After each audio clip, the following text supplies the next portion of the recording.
And this woman can gun it. I'm pretty sure that Brett Favre is jealous of how fast she can make a ball go. She guns it, and you see like eight of probably like 12 balls go in the hole. Everyone starts clapping, but then Butch sits down. I'm pretty sure she's supposed to go again, but she doesn't. So I'm kind of like, wait, is this a trick? Do they have strategy? Is she taking steroids right now? Because they don't check that. It's women's billiards. Come on.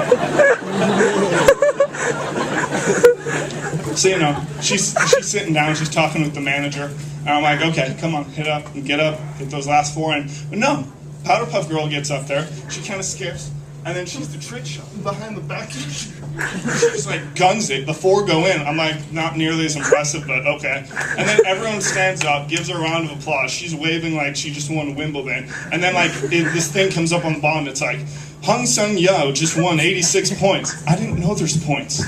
How does this work? I don't know. It's so fun to watch, though.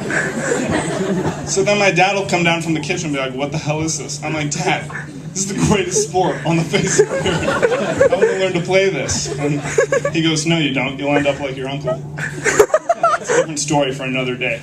Again, we don't discuss the past of some of our relatives.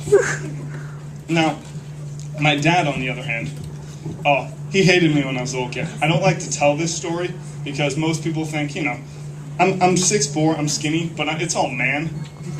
Come on. So a lot of people assume that I was just kind of like the innocent little kid. No, I fought everyone. So my dad got kind of worried. So when I was about 7 or 8, he decided to call up our priest. We lived in California back then. You would think, you know, sweet part of California, not SoCal. No, it was called San Leandro, which I believe is Spanish for the ghetto. So he took me down to this church.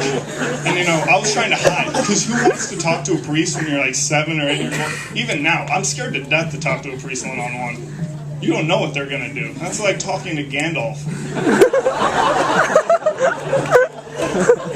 So, you know, I go, and I was trying to hide from him. He finds me. He knows the house better than I do. And he sits me down in this waiting room, and he goes and he says, I'll be out in the car. And this place is at least 27 times worse than a hospital waiting room because it's all old people doing like last rites, and it just smells like death. And everything's dark like this, but without the trippy orange and blue lights. And you're just like, what is going on? And then you look, and there's the black hallway with like the illuminated door that has the priest's name on it. I don't remember his name, guys. I was 7. So, you know, eventually the lady calls my name. I walk down there, and I'm scared. I'm kind of shaking. And I sit down. And the only thing I remember, because I thought it was the coolest thing in the world, was that our priest was a big guy, and he had a really husky Irish accent. And he sat in front of this window, like you would imagine Sean Connery does at home, where he just kind of like, the light just kind of comes in on him, and it's kind of like a silhouette, and you just hear this voice as he's like scratching the beard. That's what this is for. It's a prop. Enjoy it if you must. So, you know, I sit down, and I'm just kind of shaking. I'm looking around this priest room, and he goes, what's your name, son? And I'm like, hi, I'm Nick. And he goes, Nick, do you know why you're here? And I'm like, no, I have no idea. And he just, son, where is God? And I'm thinking, what? I have no idea how to answer that question. That's like, I don't have a metaphor for that, sorry. But I'm sitting there, I'm kind of looking at him like, what are you talking about? And he just comes back, where is God? And so I'm, you know, curious, 7 years old, I'm looking around the room like, bookshelf? So then he's starting to get kind of mad that I'm not answering, so he gets a little more up, where is God?